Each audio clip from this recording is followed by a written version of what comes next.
life in the U.S. Calm, peaceful, free of hardship and conflict. But just down the block in Nicaragua, there's a whole bunch of fellas who need a hand.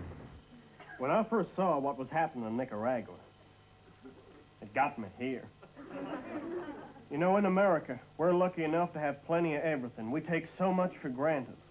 Handguns, Uzi submachine guns, and artillery weapons, AKMs. And most of these are no further away than your nearest 7-Eleven. But in Nicaragua, time and time again, you see kids as young as 3 and 4 completely unarmed.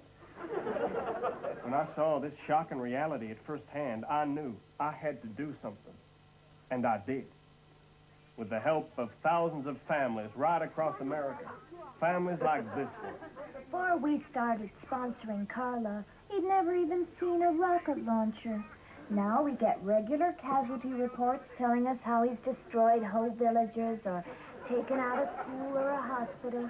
He's doing so well. I'm knitting him a cover for his bayonet.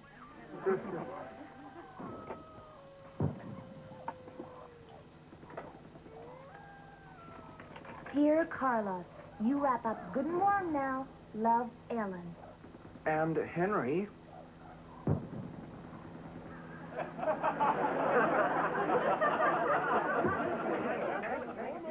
Just $21 a month can give these lovable woodchucks a new lease of life. But that's just a start. In June, we'll be asking you to join together and become a part of Arms Across America, a unique project to extend the arms of hope to those less destructive than ourselves. Then in July, Contra Aid reaches its climax with a live musical event beamed to our friends around the world.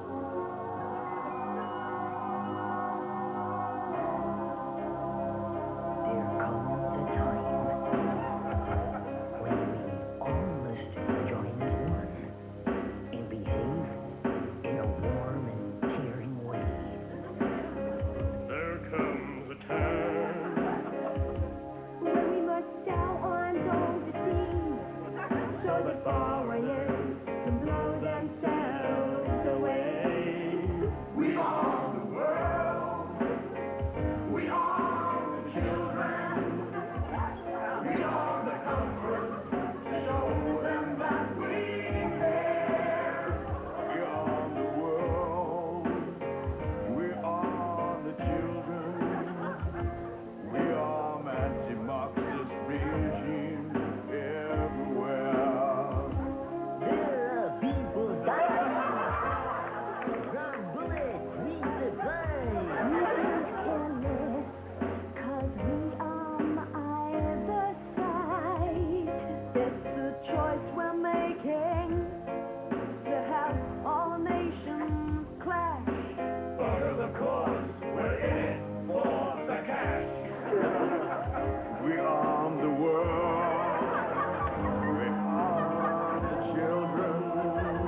We arm the countries to show them that we care.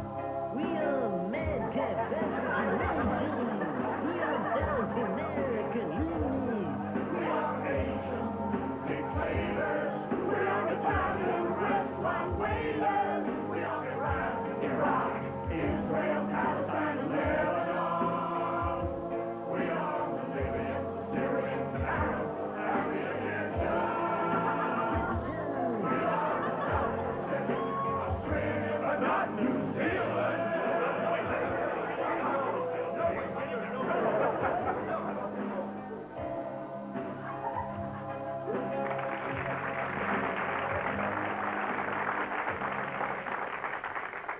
Well, we've reached the end of another episode of The D-Generation. Tell me, Santo, what makes the ending of your show different?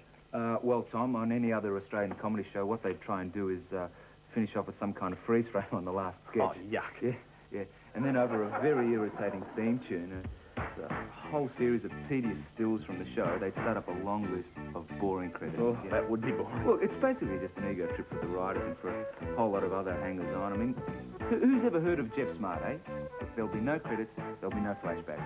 If it's in the script, it is in the show. If I want to say, or for instance, or even, then I can all say it. I mean, that's what total control means.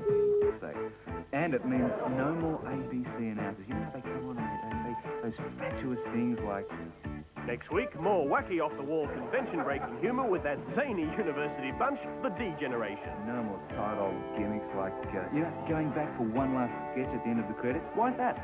Because it'd mean we'd completely sold out. D-Generation.